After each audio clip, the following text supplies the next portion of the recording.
Date October 31st, 1994. Survivor Sonia Berson. Interviewer Carol Stolberg. City Los Angeles. Country United States. Language English. You couldn't give me a prettier face to look at. My name is Carol Stolberg, and I have the honor of interviewing Mrs. Sonia Berson in Los Angeles, California, October 31st, 1994. Mrs. Berson, what was your name at birth, and how was it spelled? It's Sonia, Sheva Consens, and I think I gave you the spelling. Would you give it to us again, please? Konsens. And where were you born, and what was the date of your birth? I was born in Bełchatów, Poland, 2/20/22. What were your parents' names? My father's name was Moshe Consens, and my mother's name was Rachel Consens. And what did your father do for a living? My father had like a bleach factory, dye factory, and should I explain what they did? They cotton that Poland, especially Lodz and Bełchatów, was a big textile industry, and this was the cotton when it came in big. I don't know how to describe it, like not balls, but Bales. yeah. And then this had to be, and it was like the color of like winter white, and this had to be made white. For whatever color you wanted to make, it had to be white first, and then you could make it into blue or red or black or whatever, but it had to be white first. So that's what my father did, and then this went to different factories, and that's what was his occupation. And your mother? My mother had 3 children, and she didn't have special occupation. At home, my mother helped her parents. They had a bakery, and when she got married, her sisters took her job, but she didn't work outside of the home. What were the names of your brothers and sisters? My sister's name was Yachet Consens. My brother's name was Srul Herschel Consens. When were they born? My sister was born about 1925, and my brother about 28. And what was your life like before the war? Well, my mother was the oldest of 4 children, and she had a brother and 2 younger sisters. I was the oldest granddaughter, and I loved to spend time with my aunts and uncles. A lot of the time I spent when my sister and brother were born, so I spent with my grandparents a lot of times, so things would be easier for my mother. And I grew up in a very loving home. My aunts, I adored them and they adored me because we weren't that much different in age. And I spent a lot of time there, and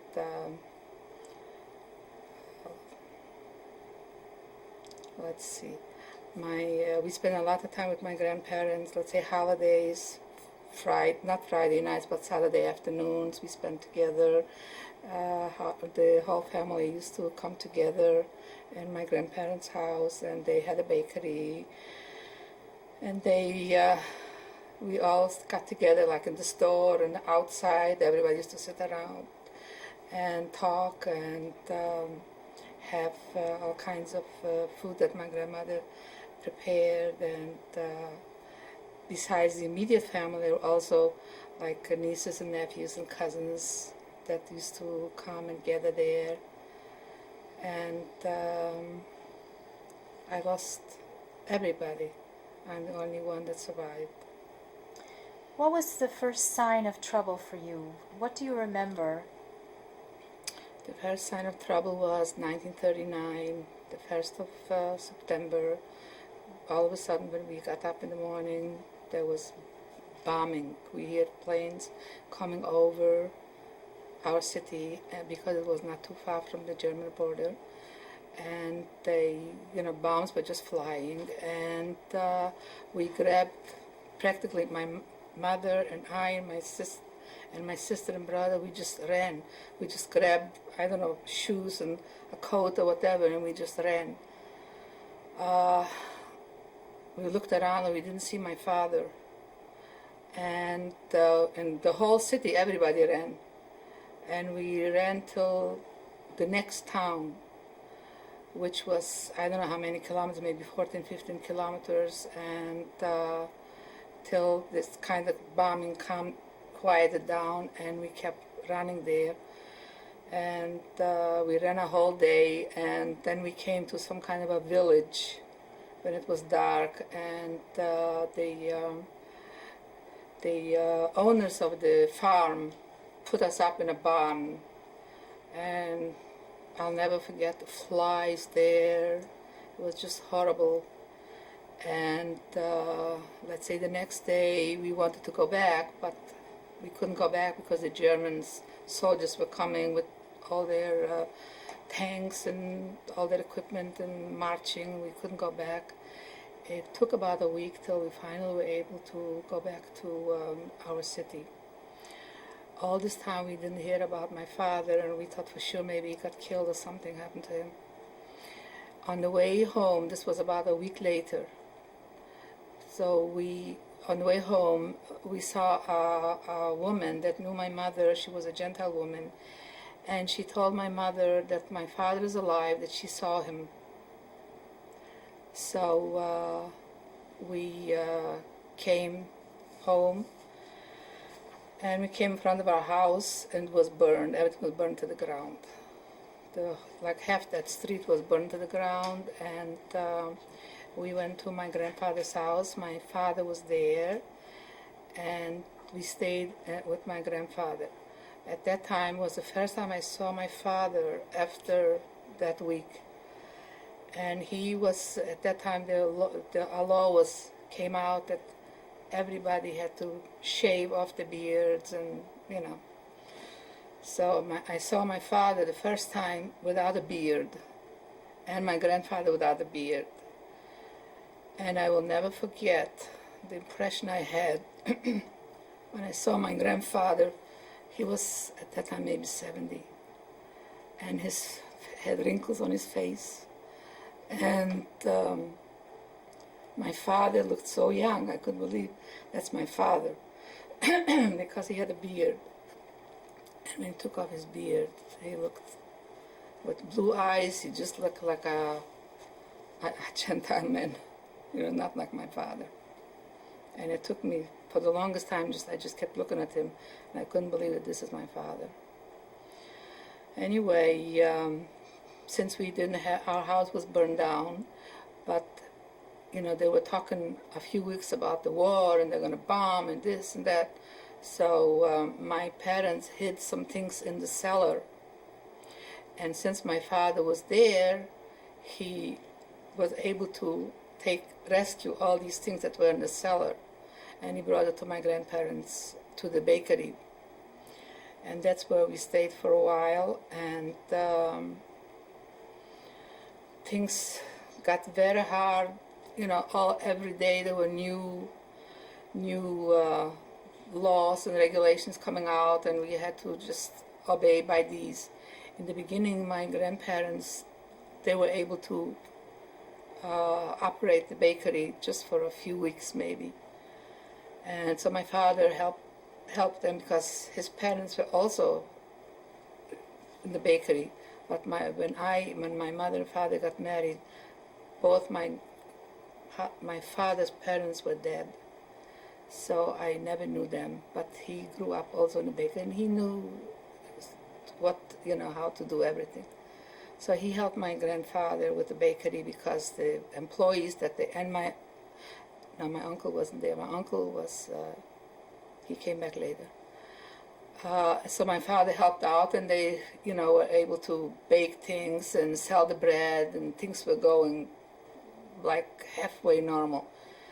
Then there was like a curfew. We couldn't walk, let's say, in the street after 6 o'clock, and then we couldn't walk on the sidewalk. We had to walk in the gutter. And every day there's new things came out. We had to, let's say, there came an ordinance that you had to give up all the gold. If you had any gold, if they catch you with the gold, they're going to shoot you. If you had any valuables or silver, whatever, or fur coats, whatever, everything you had to give up, bring to a certain place. And of course, everybody complied because he didn't want to be shot. And then came out a law. Then came out up in my we stayed where there was the bakery. There was like 2 rooms which my grandparents had that were like because they would spend a lot of time there, but they had a separate apartment someplace else where they lived. And after a while, my grandparents had to give up the apartment because there was a German owner and he took it back. He didn't want them as tenants anymore, or he wasn't allowed to, I don't know. Anyway, so my grandparents had to move into this place where we stayed. And the Jewish, so we had no place to live. So the Jewish community, there were like empty stores. Like there was the butcher shops that used to be empty, or grocery stores that used to stay empty because they closed them all up. So they gave us like a store that used to be a butcher shop, and this was like our apartment where we lived. Just a little store. Maybe it was as big as this. Yeah. And it was like the floors was made out of stone and was very cold. And we had to put in some kind of a stove for cooking. Our furniture, we burned down, but my grandparents gave us some, beds and all the whatever was necessary. So we put in this store, and we lived there. And slowly, things got so bad. My father, they closed my grandparents' bakery. He wasn't allowed to work anymore. And my grandfather had a friend that had about 4 blocks away, a German friend, that he had a bakery also. So my grandfather talked to him and told him that my father needs a job. He has to support his family. So he took him in to work for a while. Then came out a law that you weren't allowed to employ Jews.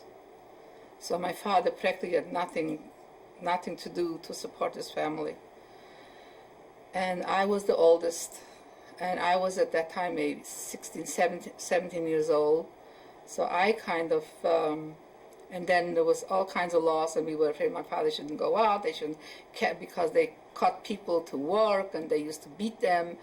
And so we wanted my father to be as little as possible on the outside. So I used to, we had some people that they used to make socks. They had a little machine at home, and they used to make socks. So I would take the socks and go from, to some people that I knew to sell the socks, Gentile people that I knew, and sell the socks. And, whatever I could then, across the street where my grandfather lived, there was the German church.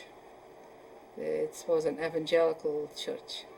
And this was right across from my grandfather's house, and bakery, practically from the bakery.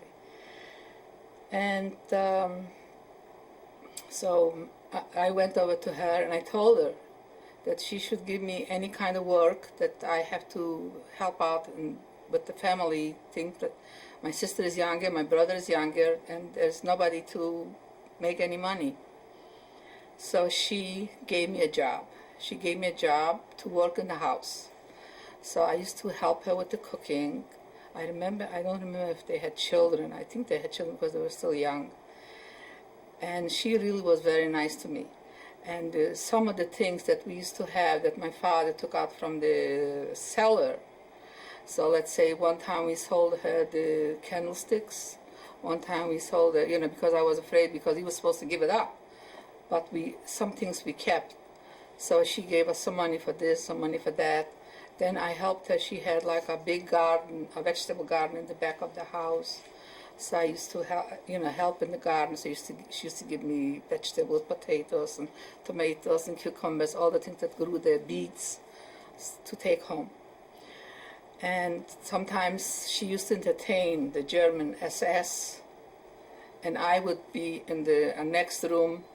I really didn't look that Jewish. And so I would work over there. Sometimes I would do things and I would be scared to death because I knew that in the next room there are the SS. And she would also be in trouble if they would catch me. But they were really very nice, and so I worked there for a while. Then my father went, this was, let's say, maybe 6-7 months into the war. In the meantime, they did all kinds of, took away my uncles, my mother's brother. My mother's brother actually was in the Polish army. And so in 1939 they drafted him. And he was fighting on the Russian front. And we didn't know if he's alive or dead. But my uncle was married and he had 2 children. And his wife died when she gave birth to her youngest boy. They had 2 children. So his mother-in-law took care of the children. And she lived also in some kind of a store, close to us, and my grandparents. And we used to take care of the children, my mother, because she was getting very elderly, the grandmother of the children. And then my uncle came back. He came back, because he said that he could have gone into Russia, and everybody begged him not to go back because they're gonna, what's going on with the Germans. But he said he has his children there and his family's there, and he has to go there to see what's happening with them. So he came back, and he was, just dirty, no shoes, rags on his legs, and he was really terrible shape. So, but he came back. After 7 months, when he was home, they took him, my mother's, the Germans took him away to Posen, I think, at that time. And my mother's brother and my mother's brother-in-law. So, whenever a man went out in the street, he was never safe. They always cut him and dragged him off to work, to send him away. From my uncle, we never heard. He died there. And my mother's 2 sisters, they were also both married, and they each had 2 children. One had one little boy, the older one, the one next to my mother, she had 2 little girls. And the youngest sister had a little boy, and then the other one was born, she was pregnant when the war broke out, was born in the war. So her 2 sisters each had children, and I loved my little cousins because I was the oldest. I used to schlep them around, and I just loved them. And my father, one time he went out, he had friends, Gentile people that he used to know in different villages. So he would go to them, and they used to give us food, and he would come home with the food, and lasted for a while, until we needed more. And then they gave you, the Germans gave you a ration. Let's say they gave you a loaf of bread that was maybe 2-3 pounds for a whole week for each person. and you just had to, kind of divide it up into the days. My mother, I remember that she used to cut up the loaf bread, and this is for this day, and this is for this day, and this is for this one, and she just prayed to God, and she says, God should help me, I should live, but there's going to be a day that I won't have to count the pieces or measure the piece of bread that I'm giving my children. And it got progressively worse. You couldn't buy, you couldn't get clothes, you couldn't get anything. They took everything away. They took away when they came into, let's say, to a house. My aunt had a beautiful house, and she had the most beautiful furniture. The SS came, they took everything away, all her furniture. And then we had my mother's youngest sister. Her husband was a tailor, and he, as a matter of fact, I have a picture, this is the only picture I have from my family. So he was working for the Germans. So, and they used to come up there, and they didn't take away her furniture. So she had her furniture. And so I used to help out my aunt with the children, and they had a little more food, and she had to help my grandparents, and she had to kind of help everybody out a little bit. And it was really a very, very hard time. And then they started to catch girls for work, to clean the SS, the people from the SS. You had to clean their houses, scrub the floors, clean everything, clean their windows. Sometimes I would stay on the third floor and clean a window, and I thought I'm just going to fall down and just die here and there. And sometimes I wished that would happen, because it was just hard to see how my parents suffered, my father, my mother, my grandparents especially. And I remember a little incident. My brother was at that time maybe 11 years old, 12 years old. He wasn't bar mitzvah yet. And he played in the yard, next yard, with a little German boy that they used to always play together whenever they were in the house for my grandparents, because we lived in a different street. But during the war, we lived there. So I don't know. Apparently, he had a fight with this little German boy, and the boy's mother, wanted to. He came home and told that my brother beat him up, and they wanted to take my brother. They were looking for him, and we hid him. Where my grandfather had the bakery, there was like a big shack that was for wood or coal. So we hid my brother there. And at that time they took my father and my grandfather, and they beat them up so much. They held them for I don't know how many days. And we went to the Jewish community, and and we had I don't know how much money we had to give at that time to free my father and my grandfather, because my brother apparently beat up this little German boy. And there's so many little incidents, like we had where we used to live, the house that burned down. Next door to us was a German people that lived with our neighbors, and we always had wonderful relations with them. And sometimes I used to go there, and she used to give us food, or she would bring sometimes things to our house. But she was scared of her own children, that her children might turn her in, that she's helping us. So it was just the most horrendous thing, just to live from day to day. My son just came in. Go ahead. And then what happened? And at that time, when we had to give all this money to bring my father, and through the Jewish committee, always had these machers, they talked to the Germans, and they, for a price, so they told us we had to give them so much money. I don't know from where we took the money at that time, but somehow I think neighbors and everybody helped out, and that took my father and my grandfather back. And from that time, they were really scared to go out in the street.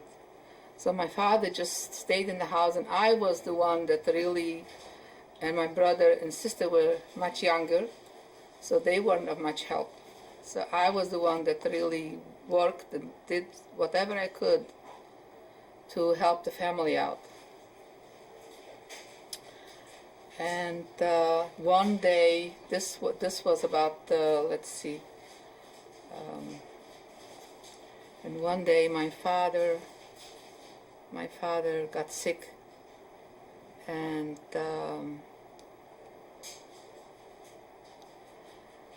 this was this was already shortly before the, my uncle was still there, and they opened up a factory in our city where the temple, the shield, and the basmedrish used to be. So they made a factory there where they made German uniforms for nurses for the Germans. And my uncle had to, since he was a tailor, he and some of my cousins and some other people were working there. So they paid them very little, but in order not for them to be deported, so they worked and they were like safe. One day there was my uncle came in the middle of the night, and he said that they were like, always rumors going around. This was maybe 1941. And the rumors were that they're going to take the girls away, all young girls, and they're going to take them away. So my uncle, since he was in the factory at that time, he took me to his house, and his house was like, he had a lot of connection with Germans, that he worked for them, made them suits and things like this for their wives. So they took me to my uncle's house, and at that time, it wasn't true. They didn't take away girls, but they took away men.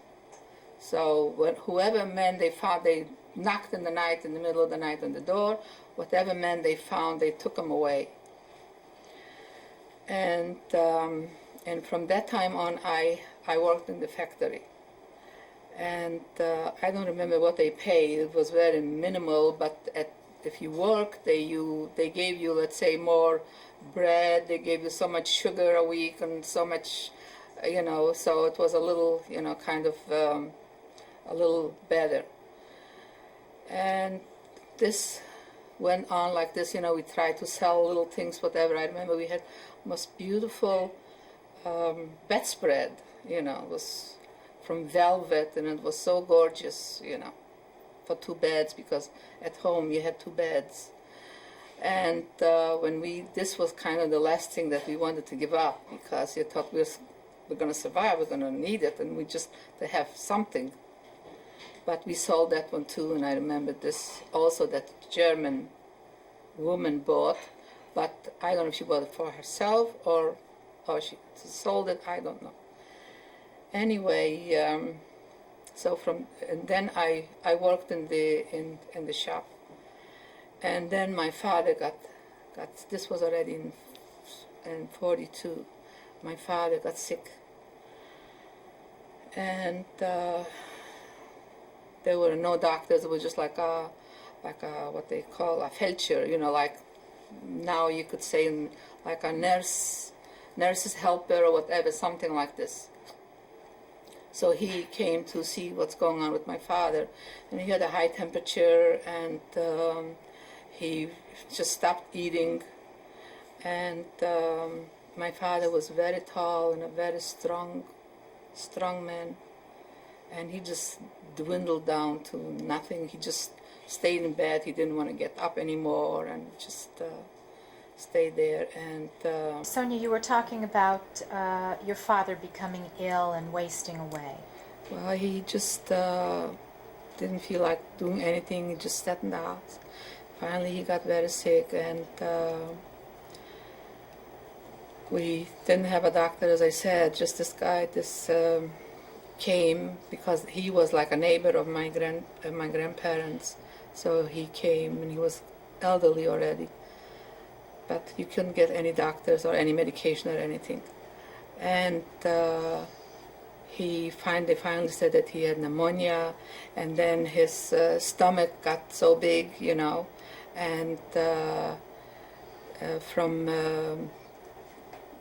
uremia, his kidneys got affected or whatever, and it took about 2 weeks, and he passed away, which was on May 2nd, 1942.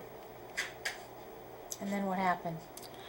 Then, let's see, at that time you couldn't have a funeral. You could only have, you had to just somehow bring the body to the cemetery, and they buried it there. But my family was very prominent. My grandparents and from my father's side, so the Jewish committee saw to it that they brought the, there's like a, what do they call it? Mortuary? No, there was no mortuary. They just put the body on the floor, and they washed it, and they put white things on it, and they put it on a board, and like this they took it to the cemetery. But people usually had to take them whichever way you could. But because it was my father and his friend was in the committee, he saw to it that they used to have it was like a wagon, and it was horse drawn, and like a black, with curtains, and so they brought this for my father to be taken to the cemetery, but we couldn't go through the streets. We had to go to back alleys, from one back alley to another alley till the cemetery, and at that time the diggers made a hole, and my grandfather went down into the grave, and he put my father down himself. And he said, I will never think that I'm going to live to bury my son-in-law. I'm old, but he's young. And we just went home, and it was, everything went on, At that time, my brother, afterwards, he was about 13 years old. He suffered so much. And we had some Polish friends that they said that they want my brother to work for them on the farm for the summer. And this was summer of 42. So he worked there, and every Friday he would come home for Saturday, and they would give him all kinds of food to bring home. So he worked, and during the week he was there, and Friday, Saturday, Sunday he was home. Monday he went back, and that helped also out the family for food, and this was, we had to worry about our grandparents at that time. And my grandfather was at that time, he was just devastated after my father died, and also by that time we already found out that my uncle, one of my uncles that went to Posen, was dead, that my uncle, my mother's brother, was dead. By that time we found all these things out. And anyway, I worked in this shop, and in August of 42, all of a sudden in the morning, and there were rumors around that they're gonna, that's gonna happen. And all of a sudden they knocked on all the doors and took all the Jews out, and they took them to the temple, and in the yard of the temple, and all the Jews were just standing there. And then after maybe 5-6 hours, we were all standing there. And they came,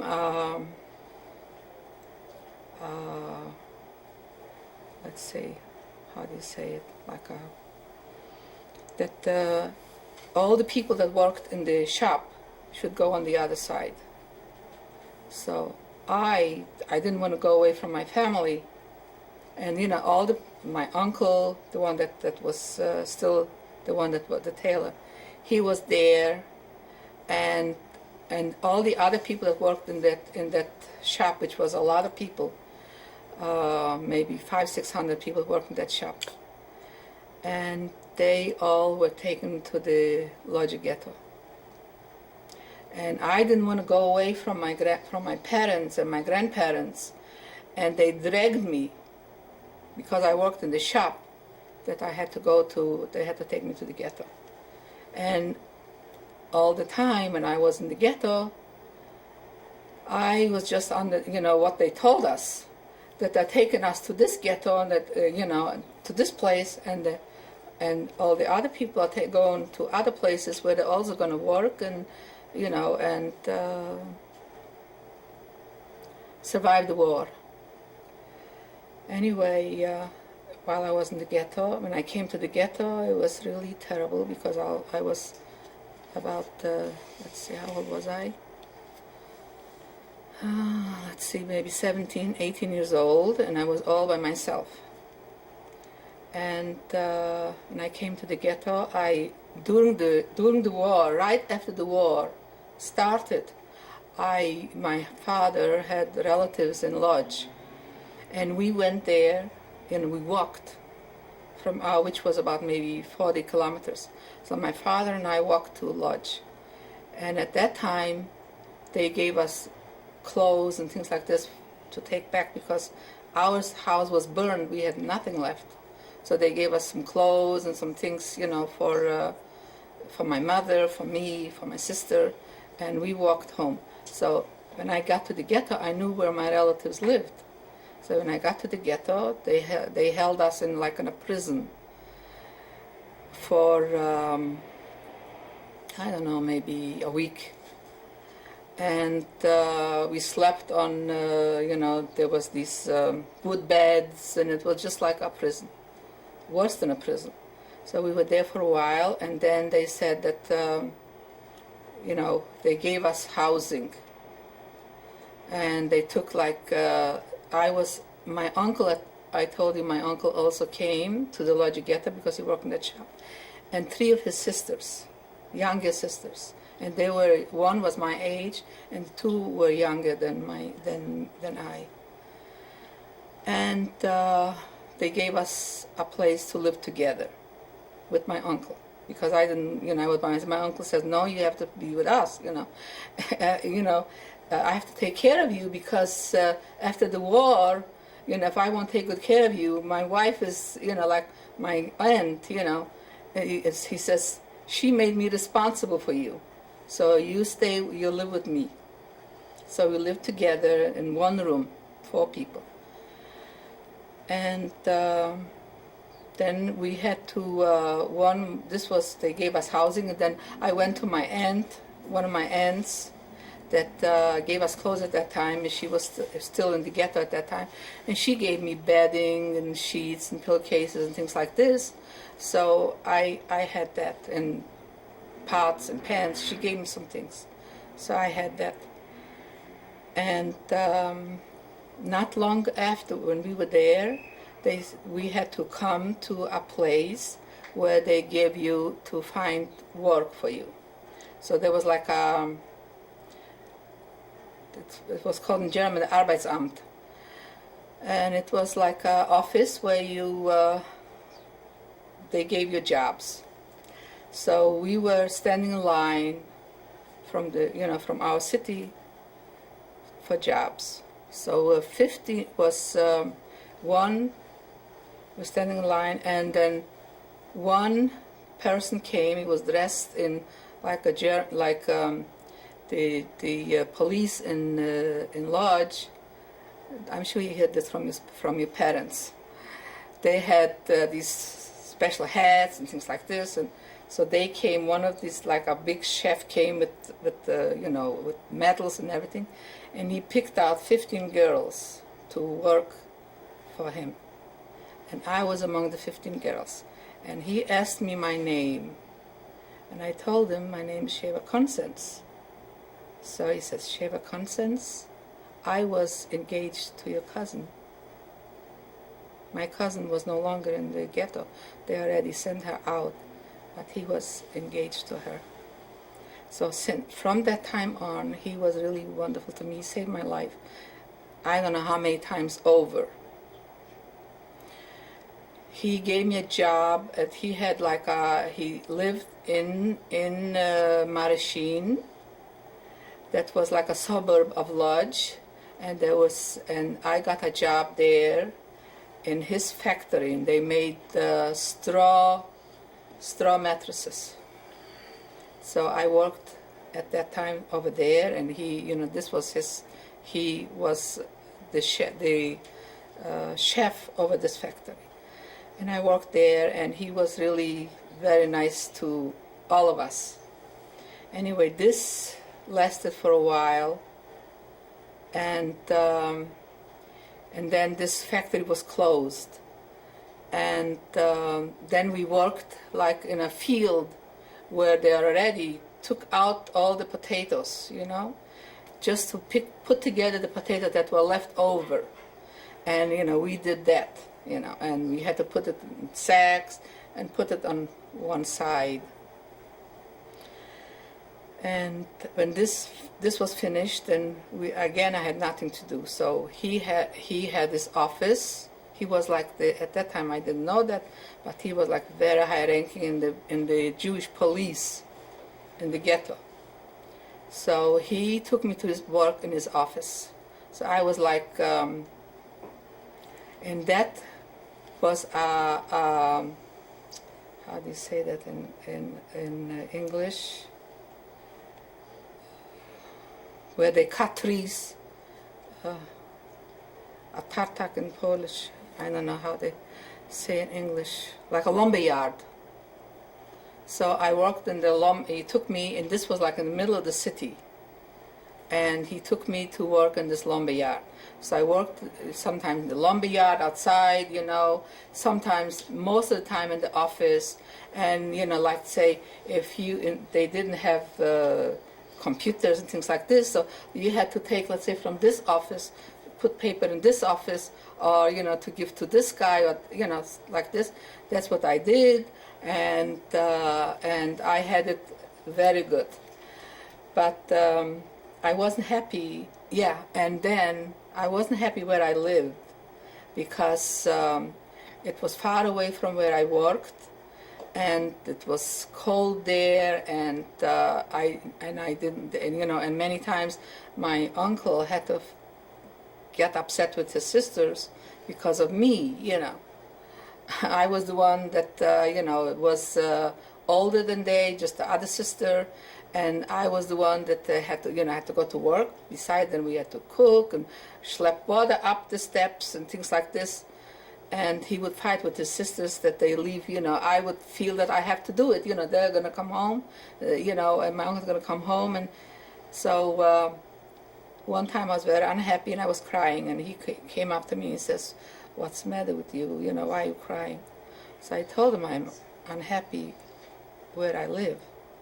So there was one woman that lived about 4 blocks away from the factory, from the job.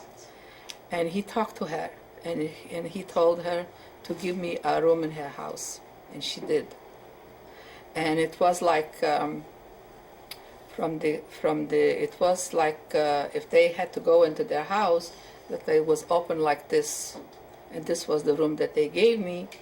In order for me to have privacy, he sent some people and made a door.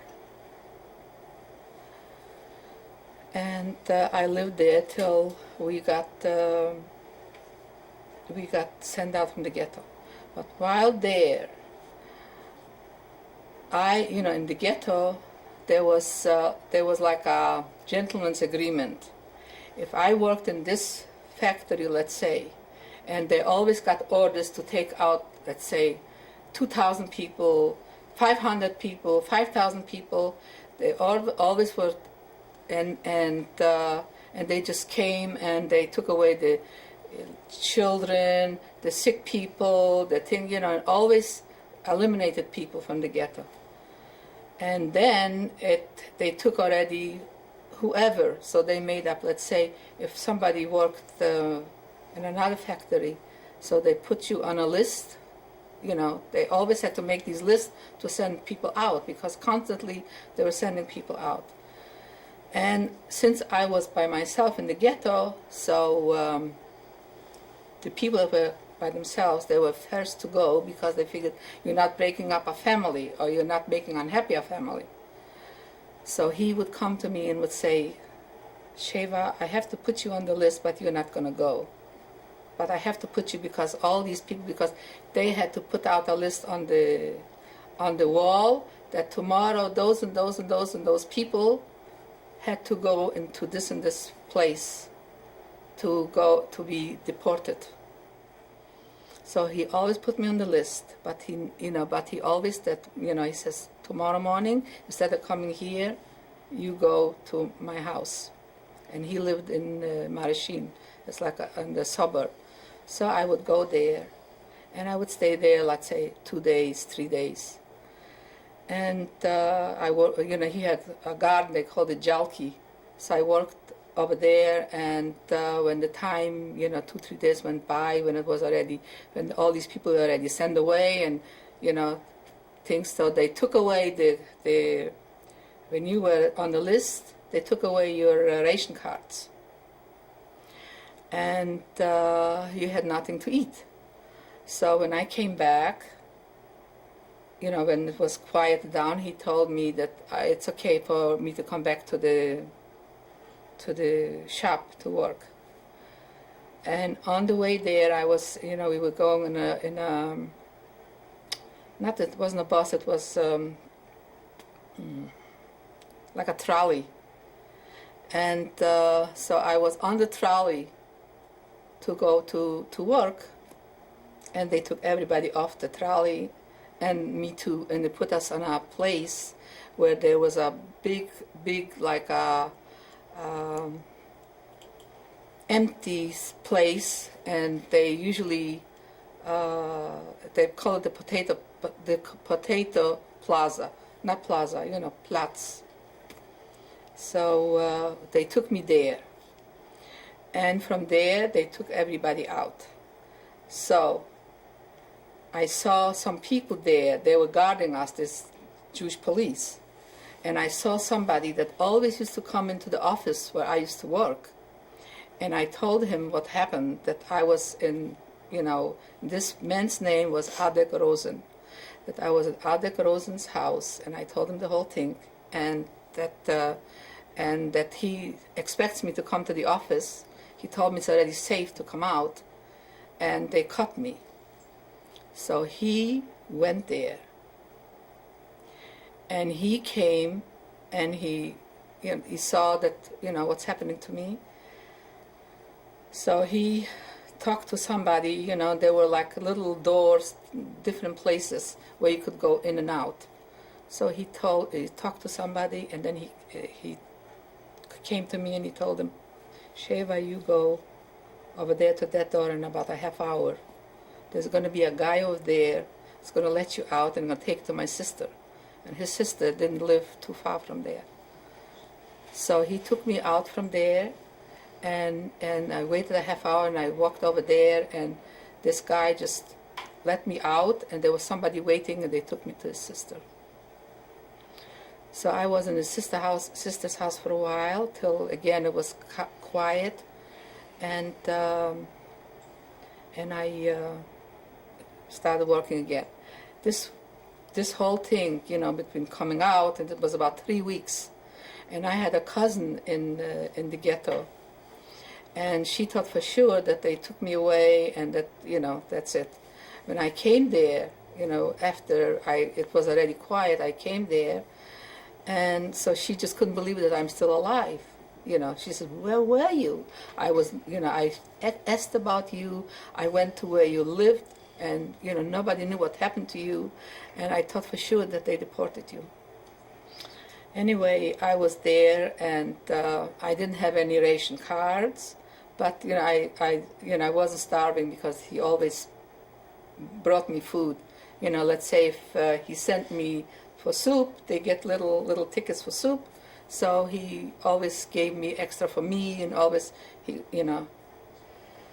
and after a while they gave you your cards back.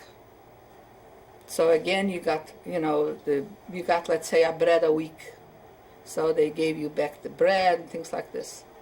And I used to go to my cousin, and she used to help me out too, because she worked in a place where they sold meat, and she was like a big shot there. So she always had, plenty food in the house. So she would help me out too. And this, went on like in all the ghetto, that a few times I was on the list, and a few times, he told me I have to put you on the list. But, I never went. Anyway, the last time, just before, in the meantime, it was cold. I had hardly anything to dress. And my head was constantly worried about the rest of my family, because I figured to myself, I'm here. My aunt gave me bedding, and I have clothes, because my cousin, the one that was a tailor, so he always made me clothes, and I had necessities. The only thing was very cold, because the place that I have, there was no place where to heat. But I would stay, at night I would stay with this Jewish couple till I went to bed, and in bed was okay. But I was constantly worried, and I said to myself, here I am in bed, and it's, I have a cover and I have a blanket. And God only knows that I knew my father was dead, but my mother and my sister and my brother, if they have anything, what's going on with them, if they can work that hard, if they can do, because we used to get up 5 o'clock in the morning and go to work and come home in the dark. If they can do all these things, and it was constantly on my mind. I just had no peace of mind, because constantly was this in my thing.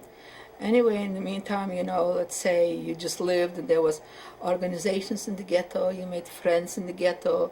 You had meetings, and there's all these things were going on, in the ghetto, if you really wanted to be involved. And so I didn't have such a bad life in the ghetto. And of course, 1944, when they took everybody out, so they took like portions, let's say, of this section, and the Jewish police would tell you, because I was in this, and where I worked, they had radio that underground, and we would know exactly where the Russians are. We would know exactly what's going on, let's say how long it might take, and that the Russians are staying at the one place, I think before Warsaw, and and a lot of people were already liberated at that time. But when are they gonna come and liberate us? Anyway, all of a sudden this order came to liquidate the ghetto. And they took it like section by section.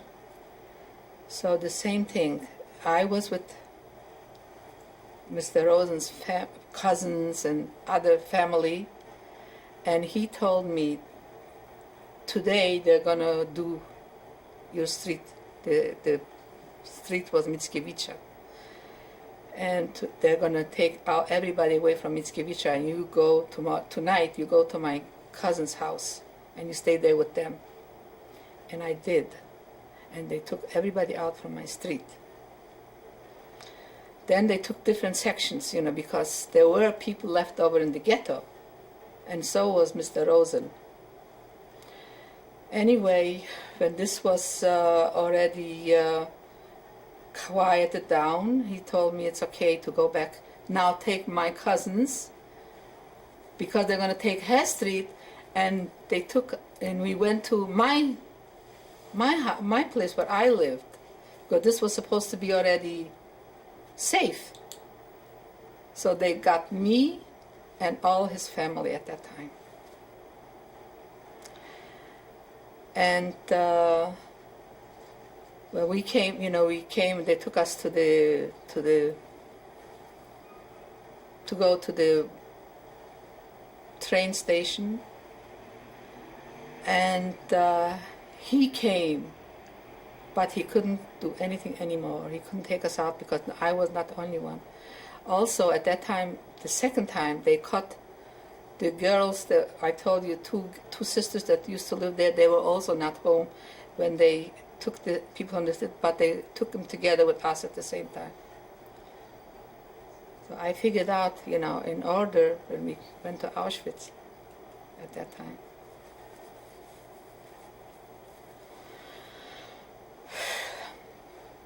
So they took us to the train. So we were together with the one that I work for, with his cousin and her two children, her two daughters, because her husband was already not alive anymore either. And every day in the ghetto you saw people laying dead all the time, with swollen bellies. The children were not there anymore. Young people were not there anymore. Older people, you could see them always laying on the street. And they always used to go around with the wagons and pick up all the deads. And then to liquidate the ghetto, at that time they took me to, it took about 3 days. We wound up in Auschwitz. And at that time, I told you that I took the name because I didn't want to be separated from. So I figured when they're going to ask me what my name is and all this, so because my name was a K and they were with an A, so in order for us to be together, so I said my name is Adler. Anyway, when we got out on the other side, they weren't there anymore anyway. But the cousin from my chef with her two daughters were together with me. And when they, over there, I don't have to explain to you how it was, go here, go there. No, tell me what you saw. Tell me what you saw when you got off the train. Well, when I got off the train, there were probably maybe a quarter of the people who were in the train were dead, because it took about 3 days. And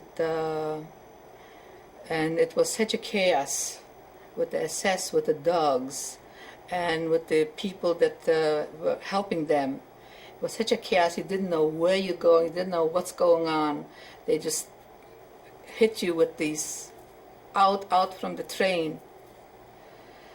And then you came to a certain place and they segregated you. You go here, you go there. And then we didn't know where we were. And then we went through this, they told us, we took us to one big barrack, and they said we should put all our stuff down there and take off all our clothes and just put it on a pile. And we walked out from there naked. Then we were in a row where they cut off our hair. And when we came out on the other side without hair, I didn't recognize anybody.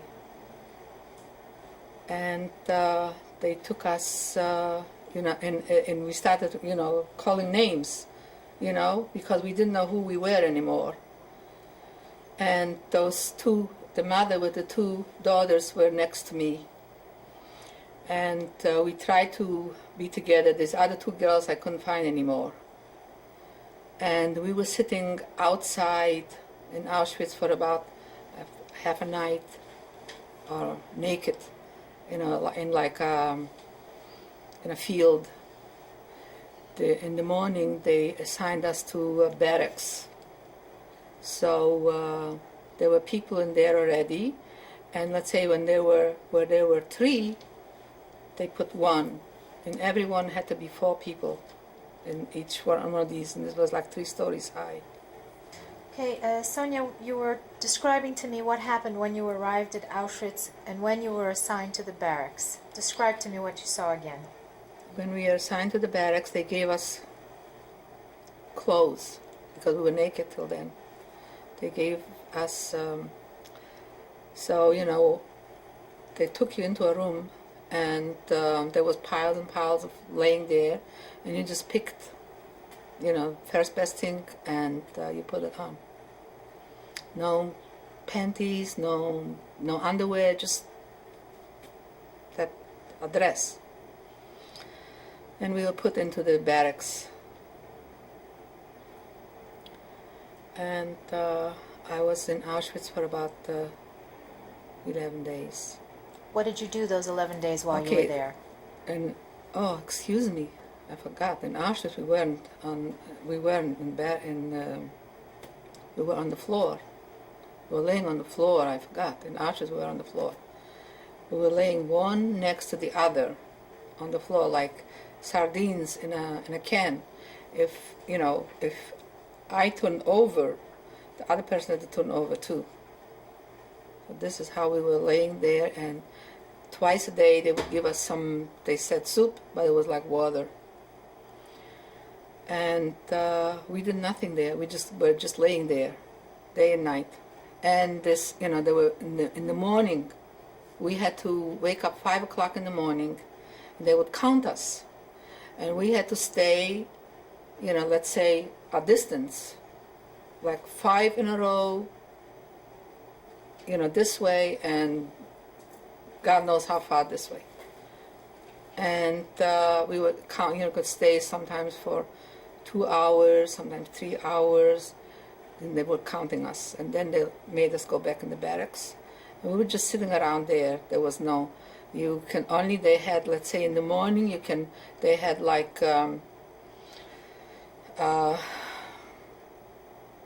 let's say, like not a sink, but like a long, made from wood, and they had like faucets, different faucets, one next to the other, and you just had to go after you stayed there outside for all this time. Then you had to go and wash yourself, shower. Not a shower, was just wash yourself, under this thing. You had to wash, your head, your whole body, and there was no soap, just with the water. And then you put back this dress. You didn't even dry yourself. And there was certain times that you could go to the to the toilet, and this was like holes on a side someplace with very little privacy. It was just one next to the other, and there was just like a wall. But this were our toilets, and you could only go a certain time. And I was there for 11 days or 12 days, I don't remember exactly. And all of a sudden they, made us go out in the morning when we after they counted us. They told us to, make rows over there, but they yelled and screamed and kicked you and hit you, and it was just horrible, you ran for your life, with the SS hit you with their rifle butts, and that the women screamed. It was just like chaos, and you wound up in these rows, and I was among them, and we didn't know where we're going. We thought maybe they're taking us to, and the first night when we got there in Auschwitz, and the barracks had like a chimney in the middle of and there was this, she was like a couple or somebody, and she would scream and yell, and she showed us what's going on outside. You see the chimneys, you see the smoke coming out. These are your parents. They're being burned there, and we just still couldn't believe it.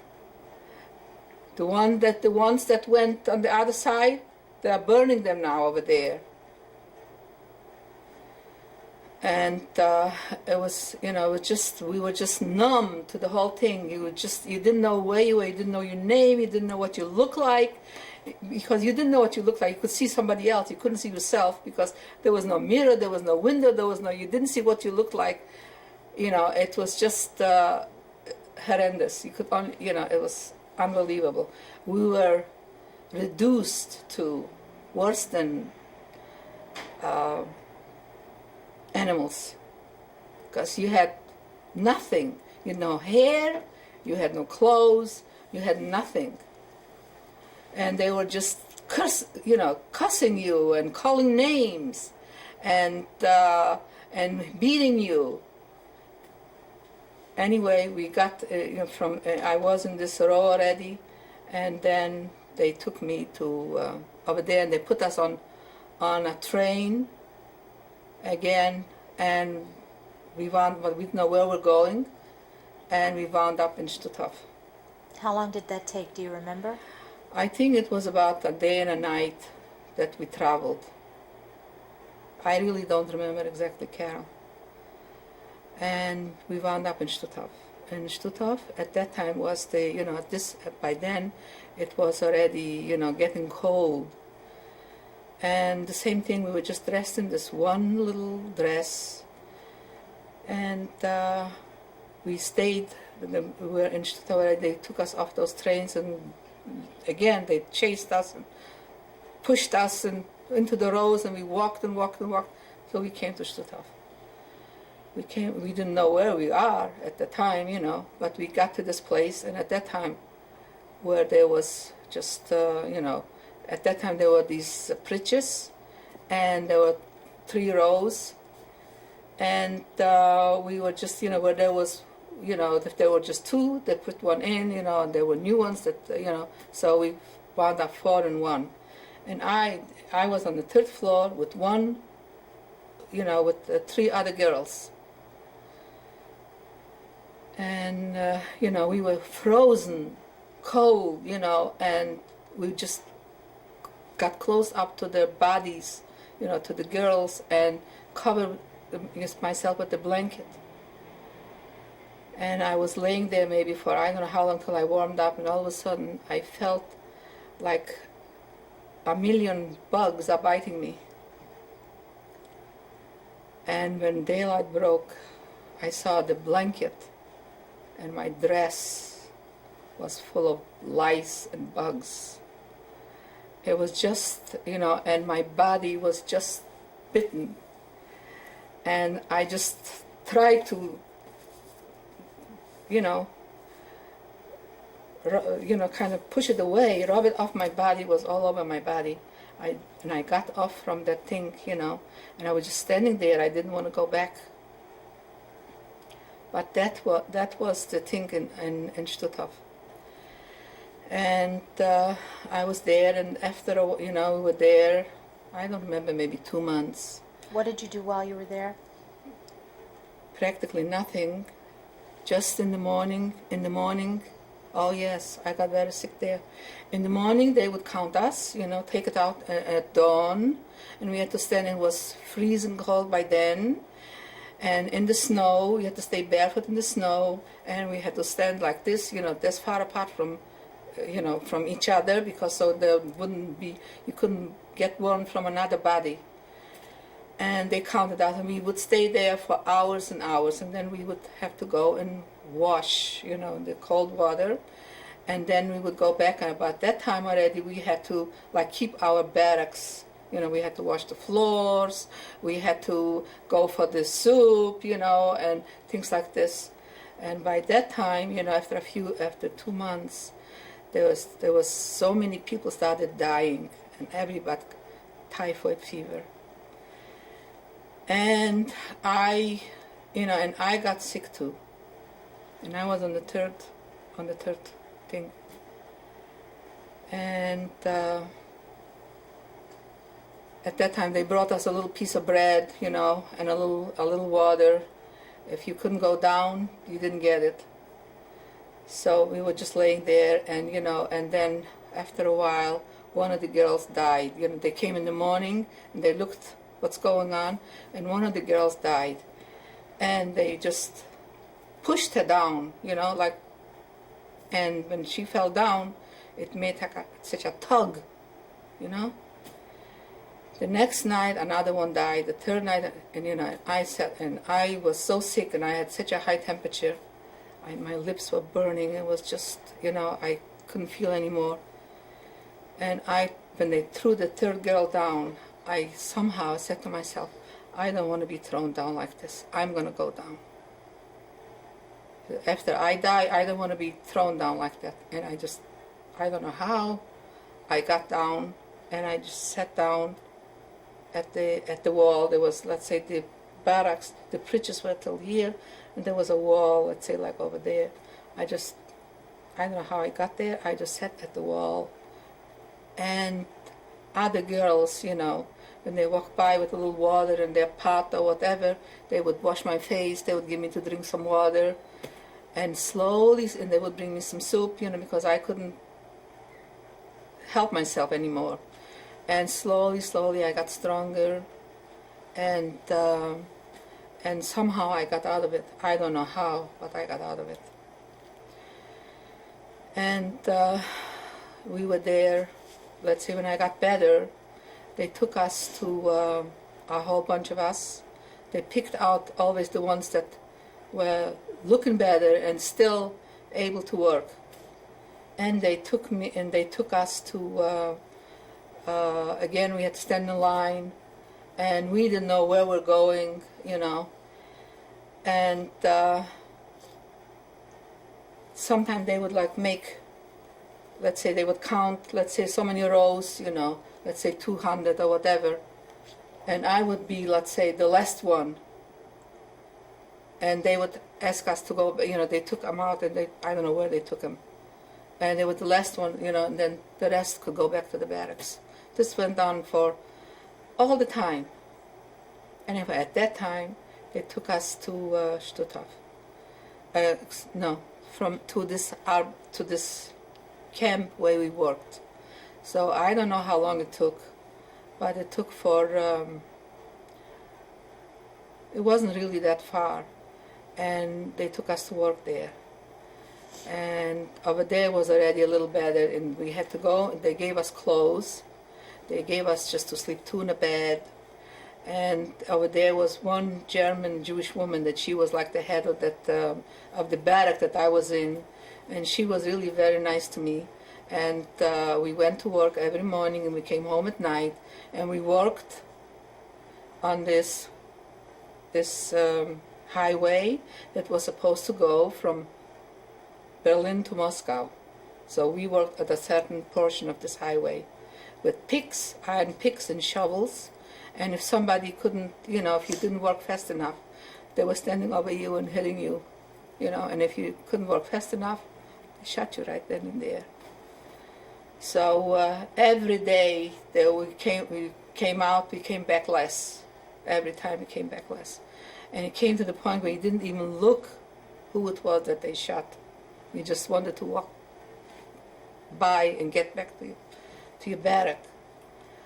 And when we got back to the barracks, over there was already a little better. This woman, she gave us pieces of material, and I remember I made myself a skirt, I made myself a brassiere, I made my, little things that, she showed us how, this woman. And this was, and we got much better, food to sustain us.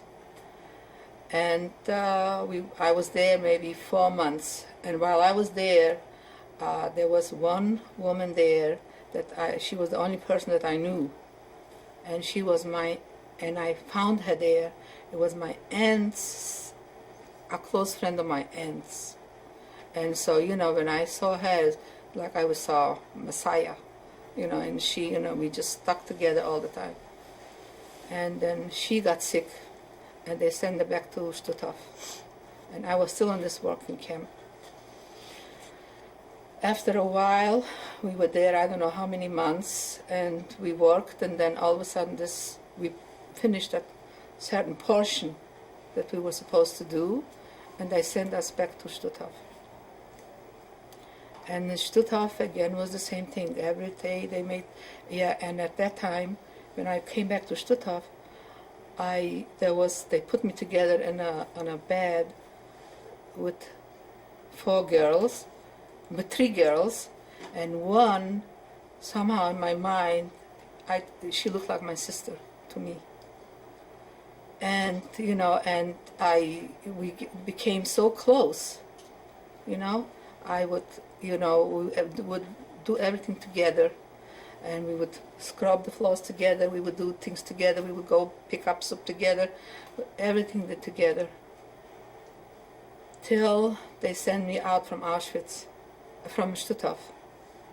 And they sent me to, and I was trying to get her too. But we didn't know where we were going. And I tried to go back for her to get her. And they beat me so much over my head that I was bleeding, and and I kind of like I was blacked out. I didn't know what was going on. And they just, pushed us, and they took us to a place, and we stayed there. I don't know how long we stayed there on an empty lot outside. And at that time was maybe February already.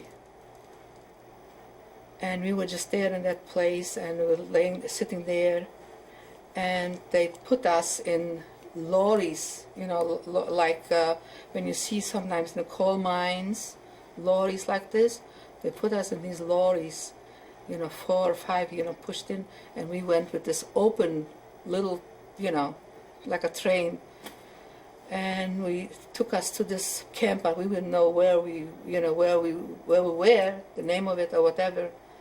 Anyway, we were there. They took us there, and over there was about, maybe 400 women. And this was a camp that was just for there was Russians and French and no Jews there.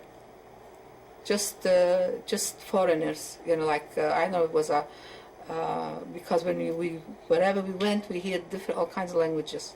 Poles, and and we worked there, and and at that time already it was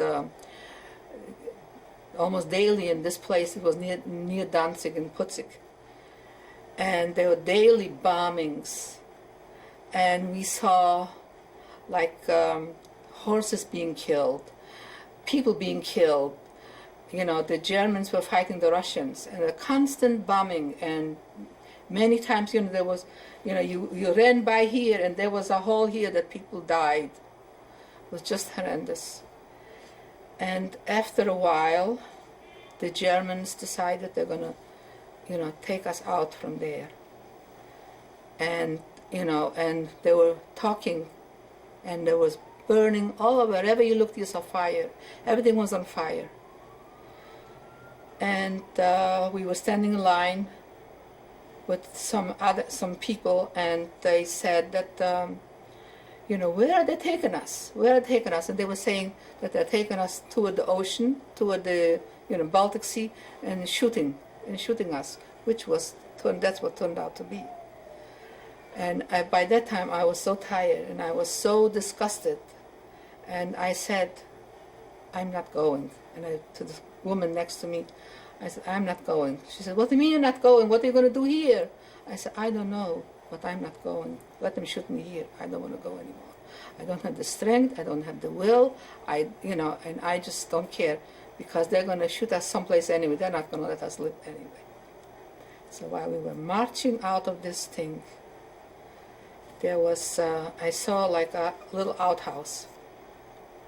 And I had, a little pot that you drink water from. So everybody just marched out, and I just went into this little in the outhouse. I put it, I don't know why, I put the pot outside the outhouse, and I went into the outhouse, and I was staying there. Everybody marched out from the thing, and I already, sitting there, and it was death quiet, and I already regretted what I did. I thought to myself, where am I? I don't know where we are. I don't know what's going to happen to me now. And I already regret what I did. And I was, and all of a sudden, about toward the evening, the SS goes by, and they're looking for people, and he kicks this little can, whatever it was, and I was sitting there frozen. I thought he's going to open the door, he's going to shoot me right there. And he walked away. And I was just sitting there. And then it got there was a hospital there with sick people. And I was just sitting there in the thing, and I didn't know what I'm going to do, where I am, All of a sudden, it got dark, and all of a sudden I see people that are dragging other people on stretchers from the hospital, and they're taking, because there was constant bombing, and they are taking them into bunkers, And all of a sudden I hear somebody walk by me, by the thing, and I hear Polish, and then Russian, and then other languages, because I was afraid for the Poles. And I hear other languages, and it was toward dawn. I opened the door, and I saw where they're taking those people, and there were people hidden in the hospital. At that time, when I went out from there and we went to these bunkers, and the bunkers were a lot of provisions that the Germans had there. They were bunkers that they were hidden, and we were in the bunker for about a week till the Russians came to liberate us. But while we were there were 2 other Jewish girls from Lodz, and we kind of stuck together. And the Russians came to liberate us. In the meantime, this whole week, if somebody went out to get some water, if somebody went out we were just looking what's going on, and people were constantly got killed when they went out of the bunker. It was just like raining bombs. And but it was lucky that there was food, cans and things in the thing. And there were, this camp were some Poles, mostly men, not mostly, all men. Poles, Russians, French, were in there, and they took out all the sick people from the hospitals, and there were no Jews. There were because there were no Jews in that camp. So, and they took them all down into the bunkers, and then all of a sudden we saw the Russians. The Russians came and they liberated us. And it was also chaos. We had to hide from them. They were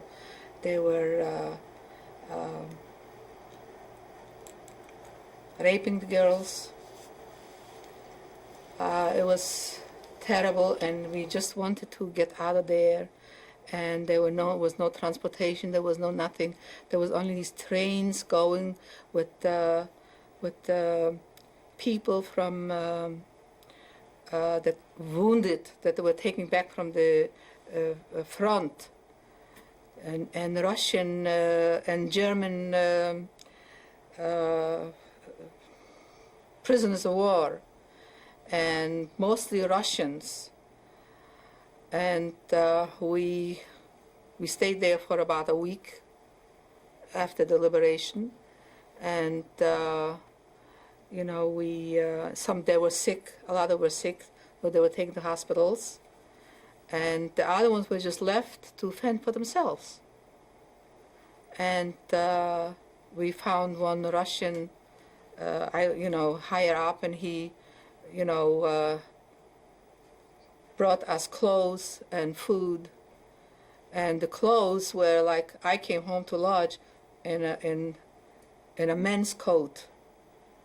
Whatever they gave you, whatever they had, they gave you. And it took about a week till we were sitting not in the trains, but between, when the trains have like things in between. That's where we were sitting, the 3 girls, and we went back to Lodz. And it took about a week till we got back to Lodz. But what we suffered on the way from the Russian, from the Russian soldiers, they were constantly after us. They were constantly wanting to, it was just, if we got out, not raped, it was just a miracle. And the week that we were there were older women. There were sisters, 2 sisters, and a mother. Let's say they told that they want, the Russians, they want 10 girls for the night. And they came, they just took 10 girls. We were hiding in closets and whatever we could to avoid them. It was the most horrible thing to go through. And there were mothers that went in order for to spare their daughters or sisters, because one was with us. She said, I was married anyway. If my husband survived, he won't know the difference if if I was raped or not, in order to save us, her sister and me. And then on the train, it was constant, running and fighting. When this train stopped for a minute, you had to run. You had to, not to stand in one place because you were scared. All you hear is Russian. And I really don't know how we made it there. And we got into lodge. It was the last day of Passover.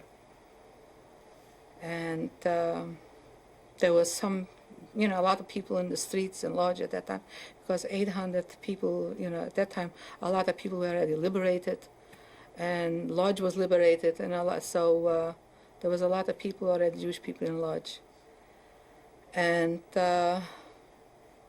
one of the women recognized somebody. We asked where the Jewish committee is, and there were a lot of men there, and she recognized one of the men, and she started talking to him, and she told him that we just came back, and we looked, I can't begin to tell you how we looked, not like human beings, worse than animals, with the from the smoke from the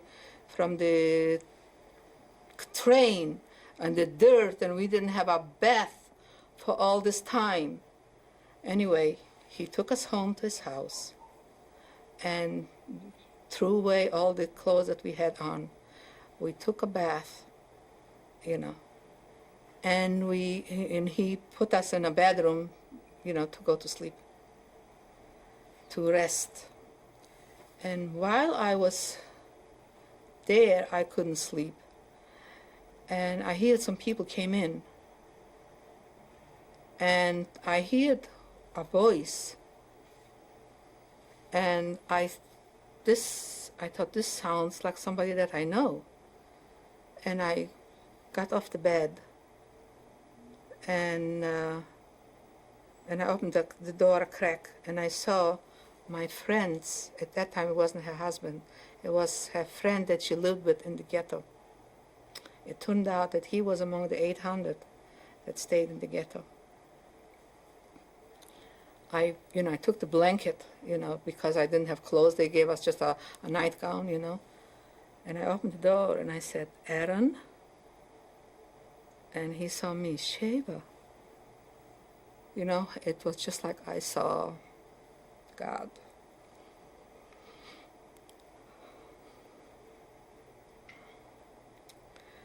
And he took me home to his house. He went home and he took clothes from his wife, panties and brassiere that I didn't have for God knows how long, and clothes, because we looked like sisters. Everybody afterward thought that we were sisters. Only she was always very skinny. And he brought me clothes and everything, and he took me home to his house. You were saying, Sonia?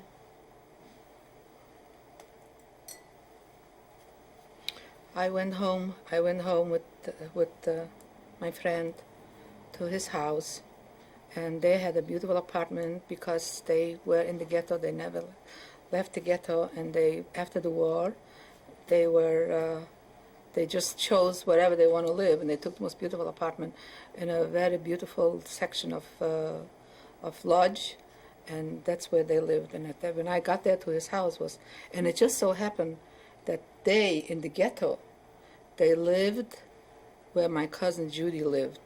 My cousin Judy lived on the second floor, and they lived downstairs. So I knew them from there, and I also knew them. She was from my city. He was not from my city. He was from Pietrkov, but she was from my city. She was from Belhatov. So, and she had her cousin with her. So, we lived there. I stayed there with them. Anyway, about a week later, I went to the Jewish. You had to go to every day. I went to the Jewish Gemeinde to look at the lists, of who survived. And I was standing in line to look at the list, and somebody comes up and talks to me. And I was about a week after I came home. He comes up and talks to me, and he tells me that I look like his wife. And he talks to me, and I stand in line, and I look at the list, and I walk away, and I go back to my friend's house. And he walks with me all the time. And I stop in front of the house where we lived, and he wanted me to, go with him to a restaurant or something. I said, no, I'm going home to my, to my friend's house. But he walked with me till my friend's house, and I told him this is where my friends live, and I said goodbye, and I went into my friend's house, and he went away. And the next day, I was sitting in my friend's house, and somebody comes to the door. I was sitting in the living room on the couch, and somebody comes to the door, and my friend goes to open the door, and somehow, I don't even know if I told this man my name, but apparently I did, or he saw it, or whatever, I don't know. And he asked if I lived here, and they say yes. And they come in, my girlfriend comes in, and she says, Sheba, there's a gentleman, and he is asking if you live here. I said, I don't know anybody, I didn't meet anybody, and I ran to see who it is. And it was my man that I later married after 2 months. From this time on, he just wouldn't leave me. He lived, at that time he didn't live in Lodge. He lived in a Pochno, which was quite, which was like a smaller town. And he wouldn't leave my side. And I really wasn't ready to get married. I didn't want to get married because it was just 2 months after the war. And, and he was so good to me. He bought me clothes, he bought me this. And by that time, my cousin, the one that was in the ghetto, she came back with her husband. They survived, and she came back. And my friend's house, we found out that when I went to look at the list, I found them, that they're alive, and I let my name where I am. So they came to my friend's house, so my cousin, and at that time his name is Mr. Shmishanovich. He came, and stayed in my friend's house all the time.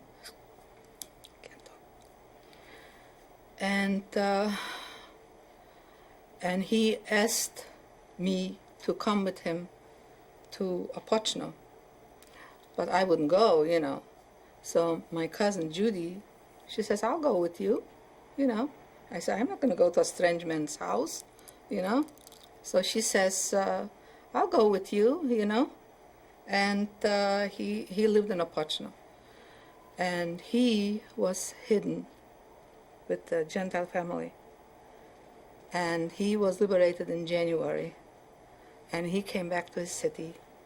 And his parents were very rich people. And they were, you know, when he got, he was married before. He lost his wife and 2 children. And when he got married before, his parents gave him there was a gas station, the only gas station in town. They gave him as a wedding present, and this is what he did, had the gas station. And apparently when he came home, he sold some of the property that his parents had. And they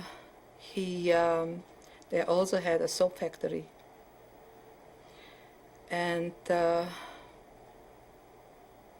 he sold the gas station, and the first money he got when he poured water into the gas station where the pumps were down there. So in the gasoline came up, you know, they poured water in so the gas would come up, and the first gas that they pumped out, this was his first money that he got after the war. And then he sold some property that belonged to his parents, and he lived in the house that he used to live before. And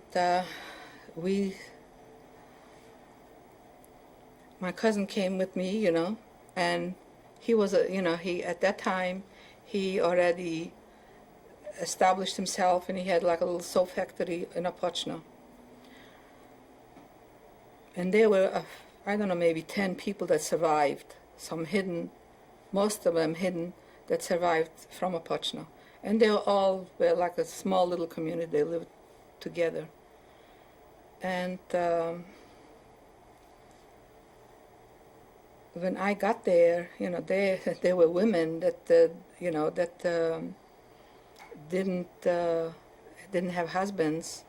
There was a couple that survived with a son, and their name was Frankel.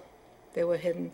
And a sister, one of her sisters survived, and she thought that she's going to marry my husband. So when I got there, they didn't like it. You know, they were all jealous and everything. Anyway, I got there with my cousin, and he was established, and I just didn't like it there. And so he says, well, if you don't like it here, fine, we'll live in lodge, you know. So, and also a lot of things happened while we were there, before we got married. Some people came back, you know, like from the next town. There was one guy, a friend of my husband's, that came back. He survived the war, I don't know where, but he survived. And he was a dentist, and he had his, his equipment and everything in this other small town. And he stayed overnight with us. And the next day he went there to, said he's wants to take his thing and his equipment, if it's still there, and go and establish himself in lodge as a dentist. That man never got back. We found him a few days later in a ditch dead. And after this, I said, I'm not going to live here. I'm going to stay here. And the next day, we went back to lodge. Well, went back to lodge, and I stayed with my friends. And my husband kept coming it wasn't my husband at that time, kept coming for every weekend and everything. And he says, well, we just made up that he wants to marry me. And at that time, my cousin said, my cousin and everybody said, look, why don't you want to marry this man? You don't have nobody. You are nobody. Your house is burned down. Everybody's dead. What are you cannot live all the time with these people. I really didn't want to get married yet. But my cousin and my friends, and I figured to myself, why did I survive? Maybe that was the purpose, that I survived, to maybe make this man happy. He lost his wife, he lost his children. So maybe I was left to make this man happy. And I said, okay, and we got married. Well, I didn't love him when I got married. But later on, he was so good to me. He was such a wonderful person. He could go out in the street and make a friend just like this. And I just learned to love this man so much that when he died, part of me died with him. Anyway, we lived in Lodge. We got married after 2 months, in the 25th of June, in the 25th of June, 45. We got married in my girlfriend's house. And my husband had a cousin. He was a Polish Jew, but he was in the Russian army. And he was in Lodge, and he was like in the Russian administration of the Lodge. But he was hidden. He didn't admit that he's a Jew because his high position wouldn't allow it. So he came to the wedding, and at that time he was married, and his wife was a beautiful blonde woman. I don't know if she was Jewish or not. And some friends that we made, some of my husband's friends that lived in Opochno that survived, they came, and there were about 50 people, and we got married. We got married in my girlfriend's house, and after we had the chuppah, I went into, they took us into the bedroom, and I couldn't stop crying for hours. I thought to myself, I got married, no mother, no father, nobody, all by myself. I married this man that, I didn't even love at the time, but I felt that maybe that was the purpose that I survived. I couldn't go out, I just stayed there in the bedroom and cried, and my friends and my cousin, everybody came in, control yourself, come out of this room, they wiped my eyes and put my makeup and, again I started crying, it was just, this went on for hours. Anyway, I finally pulled myself together. In the meantime, they had a party, and my cousin prepared, and my friends, it was, then we got married, and we didn't go back to Opochno. We stayed with my friends. My husband, since he didn't go back to Opochno, and we lived on Pomorska. Your father will probably know the address. On Pomorska 41.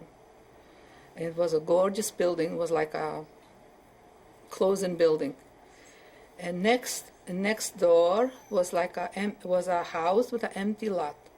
So my husband bought the house, and in the back, he built his soap factory. And he took my friend in as a partner. And he started producing soap the same as his company was before the war, parents' company before the war. And while he was, and at that time, there was very little soap and very little thing being produced, it was right after the war. And this company was very well known before the war, and it became such a success. A lot of people that were here, do you know Charlie Newman? Charlie Newman used to buy soap from my husband and sell it on the market, Anyway, it became very successful, and there were a lot of soap that was made in homes, homes like the Poles used to make, like for, while my husband was hidden, he also taught this Gentile man to make soap. You know, he made it in like little batches. That's why he kept him, and he sold it, and he that's, you know. And so afterwards there were a lot of little in the villages that were making in like you know, like in their houses and their little in barns, and they made soap. So when this came out on a bigger scale, the others, you know, couldn't sell their product. So after a while, we started getting threatening letters from the AK, you know? Like Friday night, I would light candles, you know, and I would hear a knock at the door, and I go open the door, and there's a letter with a bullet inside. This was in Lodz after the war. This went on for months. One time there was a rumor that a man, the wife of a soap manufacturer, got killed in Lodz. Everybody thought it was me. All the people that knew that, because not everybody knew that we're getting threatening letters, because you don't want to advertise this. And everybody came around. They thought that I was the one that got killed. It turned out another manufacturer from soap that they killed the wife. Anyway, and with the letters, they said that he should give them the recipe how to make soap the way this one is. So my husband would write, and you know, and make like a post office, you know, to write back. So he would write back and tell them, whoever you are, please come, and I'm only too happy to let you watch and teach you. It's not something that I can give you a recipe like for a cake. Anyway, this went on for months. And in the meantime, my husband's cousin, you know, he knew everything what's going on. And they started, you know, they gave my husband a gun. He went around with a gun. Every time we went out, he was with a gun. And I got sick and tired, and you know, we lived on the second floor, and I got sick and tired of living like this, being scared. Whenever we went into the building, we looked on all sides if there's somebody not waiting to kill my husband. And he went around with a gun. So I told him, the same thing like I didn't want to be in a Pochna, I don't want to live this way either, and we are going to leave. So my friends, so when we told them we're going to leave, so they didn't want us to leave. And by that time, the Russians, you know, sent, let's say, people to stay overnight with us. So we would be sleeping in the bedroom, and they would sit outside with a bottle of vodka and drink a whole night. In the morning, he would leave. And I said, I cannot live like this, and I don't want to live like this. And we want to leave. And we told my cousin, you know, that we want to leave. I mean, my husband's cousin. So he says, okay, I have to arrange it. You know, you cannot just pick yourself up and go. So it took weeks and weeks and weeks. So we got away from the house where we were. And we had to get away from the Russian NKVD, you know, because they were looking for us. All of a sudden they came to guard us, and we were not there anymore. And they were mad. We didn't trust them. We didn't trust their, they were watching over us, and we didn't trust them. So we got to one of my husband's cousins, the one that in Brazil. So we got to them, and we stayed there for 3 weeks. In the meantime, they were looking for us everywhere. All the train stations, all the bus stations, all the highways, for 3 weeks till the thing calmed down. And by that time, my husband's cousin was able to make arrangement for us to leave. We left with a plecak, a rucksack. How do you say that? A rucksack. Yeah, how do you say it in English? A rucksack. Yeah, anyway, that's what we left. By that time, we had, you know, quite a bit of money, And, my husband gave the factory to that, wrote it over to just Gentile men that hid him. And, and he knew how to work it. So he left it to him in the house that was in front. He left it to him, and we left to his cousin's house. We stayed there for 3 weeks till they arranged for transportation. So he sent one Russian soldier and I as his wife. We went to Berlin. My husband was in a different wagon, in a different, in a different part of the train. And he was like, as a passenger, they made him papers. And all that we had was in that Pletzak. Rucksack. Yeah. No, how do you say it in English? It's like a backpack? Backpack, yeah. Well, everything we had, all the money, whatever was in the mine, changing of clothes and things like this, was all in that backpack. And the train stopped. We arrived in Berlin. The train stopped, and this Russian soldier, by then, I spoke a little Russian, because Polish and Russian is very similar, and by that time, this was like the end of December, so I was a few months, with the Russian, so I learned how to speak a little Russian, because it's very similar to Polish. And he was a gentleman all the time in the train, and everything was very, about my welfare, and if I slept a little, and if I did this, and brought me this, and brought me that. Going off the train,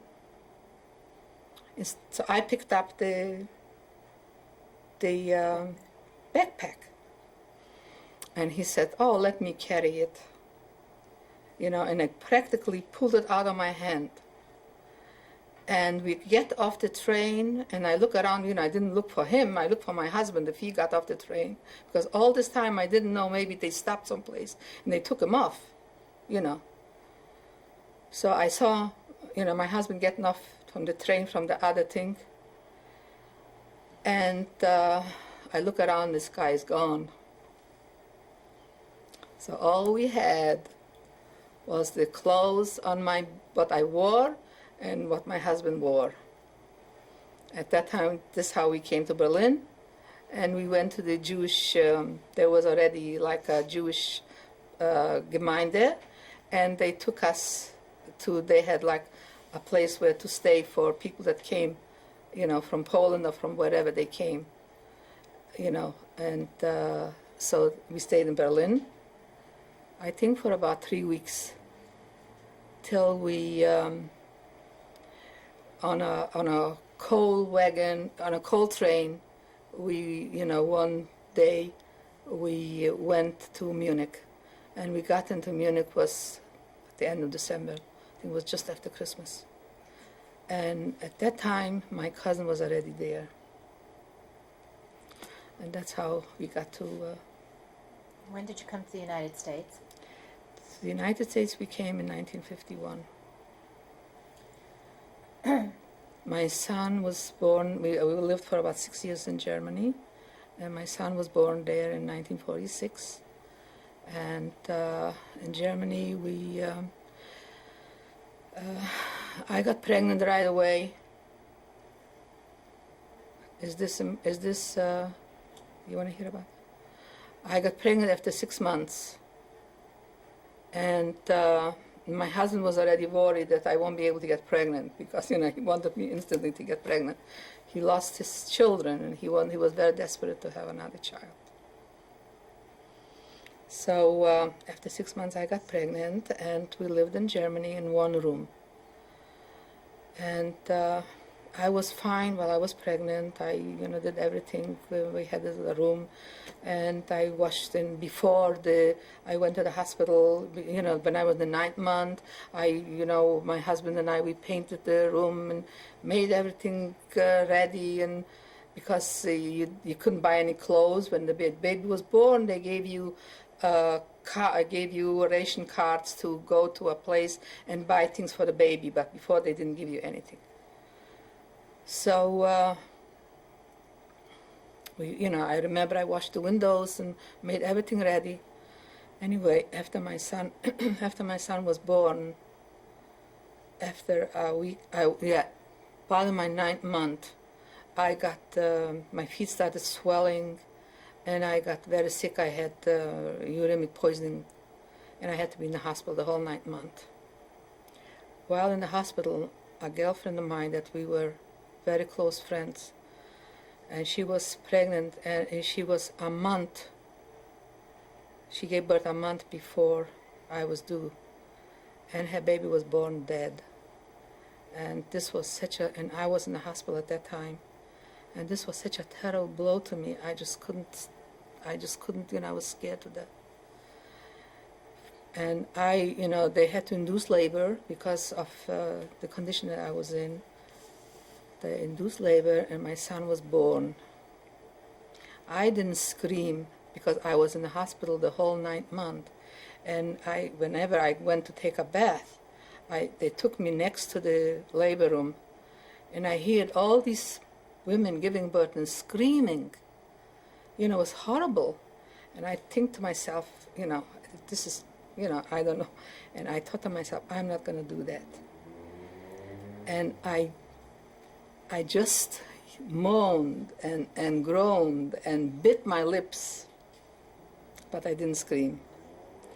And after I gave birth, at that time they didn't have doctors, they had midwives. So the midwife came over to me, she kissed me, she says, the first time that she sees somebody giving birth without screaming. But I just couldn't stand all these screams. But it took me maybe 4 weeks till my lips healed up. So then your family, you all came to the United States, and you settled where? In Los Angeles. And you made a living for yourselves here, and you lived with your Well, in husband the and your beginning, son. my husband worked for a chemical company, send us papers to come to the United States, and they employed my husband for a certain amount of time. But my husband was not being used to be employed by somebody. So we went in business for ourselves, and in the beginning we lost money.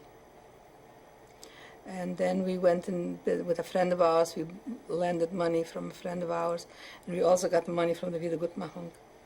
So we went into business. And what happened to your husband? My husband got sick in, I think in the beginning of 1960. And at that time we lived in Alhambra, and we had a store in South Pasadena on Huntington Drive. And he got sick, and he couldn't eat, started losing weight. And we went to doctors over there and to all kinds of doctors, and they couldn't find out what was wrong with him. They said it's psychological. And they sent him to a psychologist in Pasadena. He didn't want to go, but I made him go. He went once, and he says, what do they want? They ask me how our life is, how this is, how that is, what my childhood was like, and all these things. He said, what does this got to do with me? I want to eat, I want to live, I don't want to lose weight. Telling me that your husband passed away? Yes. When was that? He passed away in 1963, the 8th of June. And then what happened? I kept my business. My son and I ran the business. And about 2 years later, my friend of mine introduced me to Cal. And you got married when? We got married, let's say, the 9th of January in 66. I want to ask you a question, Sonia. Now that it's almost 50 years since World War II, is there any message that you'd like to give your son, your grandchildren, the world? What I like to give them a message is to be ever vigilant. I see things and I hear things that scare me. And I wish the world had learned a lesson. But from what's going on, I think that maybe they didn't learn from the past. And I just wish that nobody, my children or my grandchildren or whatever, should ever have to go through what I went through. And I still think back, and I don't know how I did it, how I made it, what drove me, what I think that for some reason, I thought that maybe my brother was alive, thought that maybe my sister survived, maybe somebody survived, and they're going to need me. But many, many times I felt like I cannot do it any longer, and I cannot do it anymore. And I could go to sleep and wish that I wouldn't wake up. And then I was happy that I woke up and to fight another day. And for some reason, in the back of my mind, I knew that I'm going to survive. No matter what I saw around me, for some reason I just had this, that I have to survive, that maybe somebody survived that needs me. And I thought, I don't know, maybe that gave me strength and gave me to go on. Thank you. Thank you, Carol. Yeah. Okay, would you like to introduce the rest of your family now, your husband? Stay there. We'll bring them in. Okay. Carol, when do you want to put the pictures in from? After we finish this, we'll put the pictures in. Why don't you introduce your husband and your son to us now? Okay, this is my son, Maurice Simpson, and my husband, Cal Berson. And Cal, tell me what it's been like, very briefly, married to this lovely lady. I was very happy. I was very happy to find her because I was 5 years single, and just by luck between friends, what they know her friends, and my friends what they know me, and their friends was friends between them. So they arranged it to see each other, and Moritz was the maker. Because after we was going around a couple of months, he says, "Mom, thank you. If you love him, marry." And we was very happy for this. And he received me really very nice in the family. He was a big help because I was really afraid, a big son, and usually the kids did not like it. And he was my friend, and I love it, and I am happy till today. The only thing what I don't like it from Moritz is he got only 2 children, only 2 grandchildren. And I was dreaming for 6. But thank God, they're beautiful, they're good, they're loving. We love them, they love us. Thank you. Now, Maury, Yes. tell me briefly what it was like growing up the child of survivors.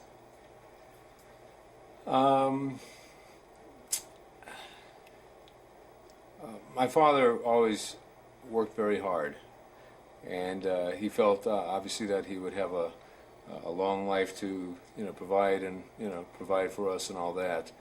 And so unfortunately, I think he worked probably too hard and then didn't realize that he made too many sacrifices prior to his getting sick, and he regretted it quite a bit when he was sick, that he didn't really have a chance or didn't take the time, in a sense, to spend enough time, quality time. However, we did spend a lot of time together. I worked a lot in the store. We spent time, as a family, for all the holidays, and but there was things that I think that we ended up doing without and missed. But I think he expressed some of his regrets on his deathbed that kind of made things, decent, good. Any values that you came away with from parents of survivors that you think maybe other children didn't get? Well, I think I'm pretty vigilant about my thinking in reference to the maintenance of Judaism and loyalty to our people. I want my kids to, of course, maintain the religion and raise their children Jewish, and keep the family name, my family name Simpson, going, since there's so few of us.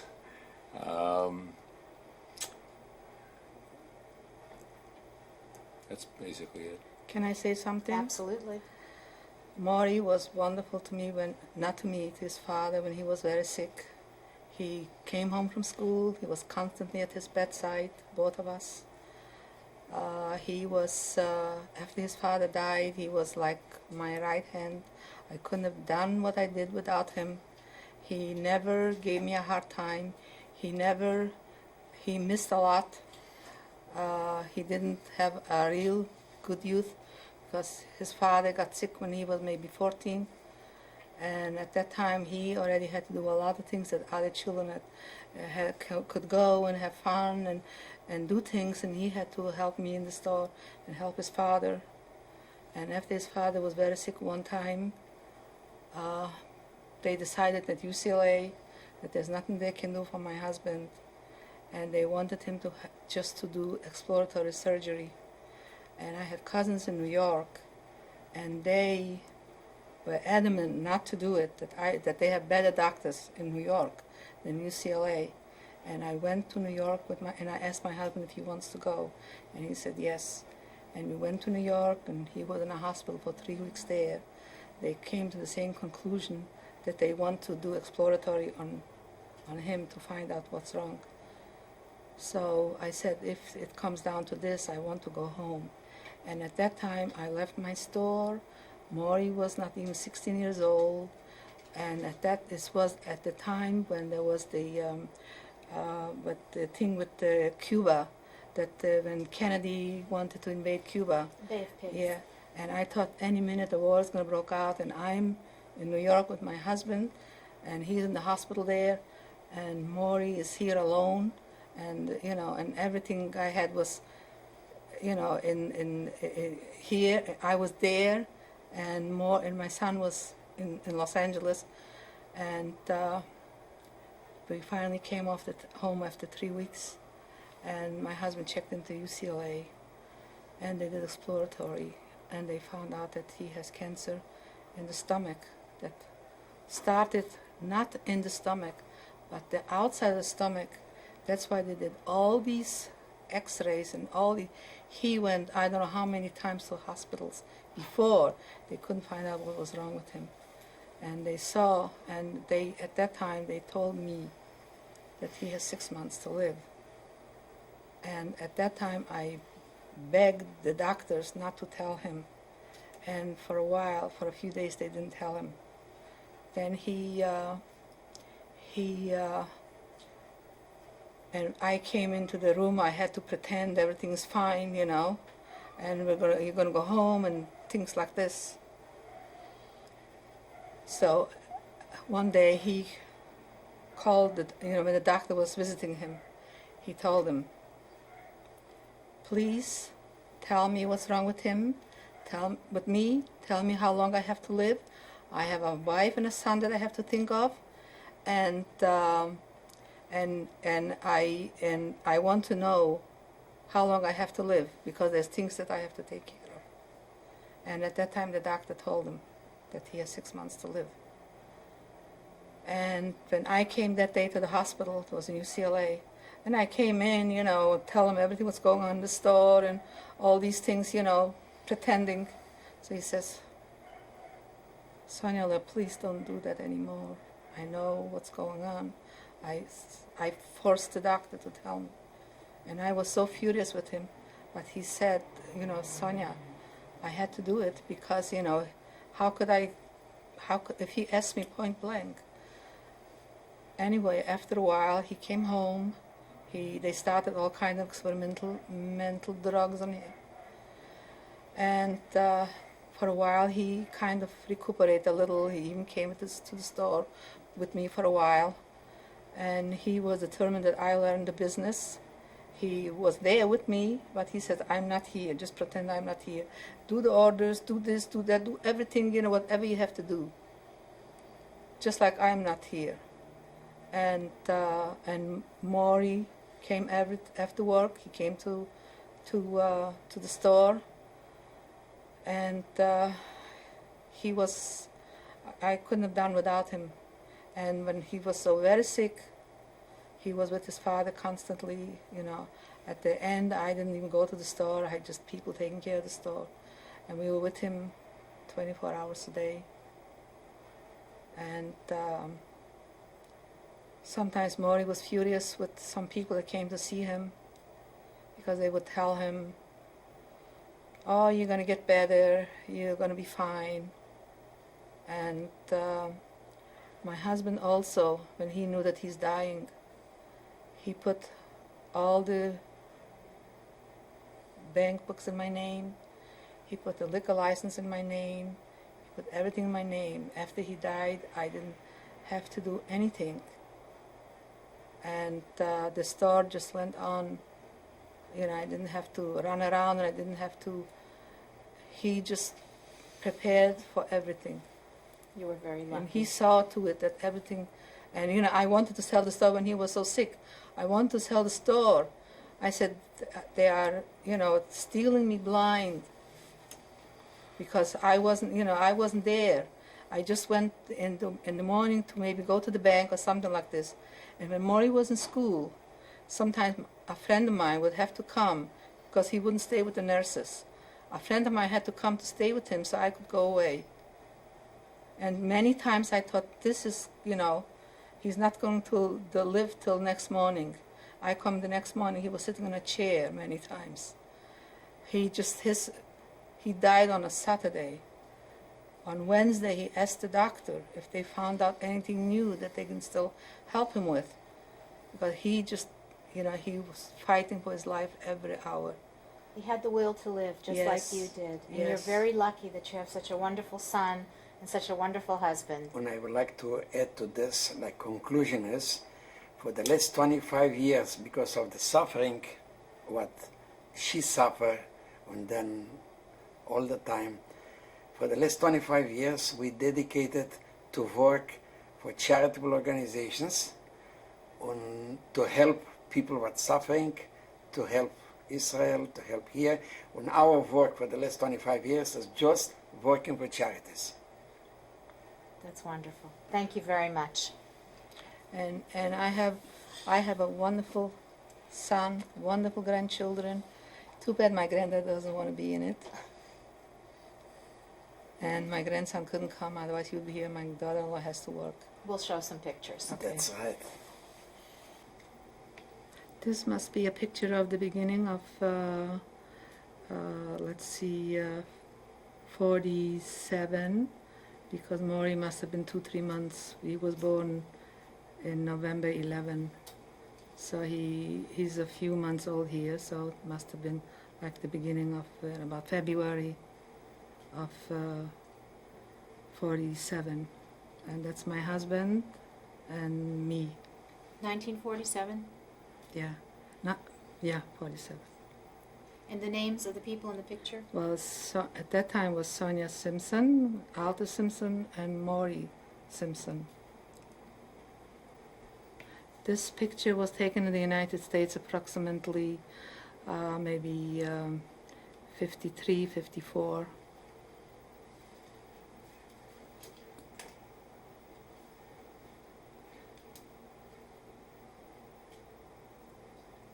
Who is in the picture? That's Mr. Simpson, my former husband. This is Sonia Simpson with my son, and that must have been 1947, also in the beginning of 1947, because my son is about 6 months old over there. And your son's name? My son's name is Maury Simpson. This picture was taken about, let's see, about 3-4 years ago, and they honored my husband as Man of the Year in the Lodge organization. And the first person to my left is Maury Simpson, my son, Sandy Simpson, my daughter-in-law, me, my granddaughter Jennifer Huckman, my husband Cal Berson, my stepdaughter Judy Huckman, and my Mr. Huckman and Alan Huckman, our son-in-law, and on the bottom is Bryce, my granddaughter, and my grandson Adam Simpson, and Mrs. Huckman, my son-in-law's mother.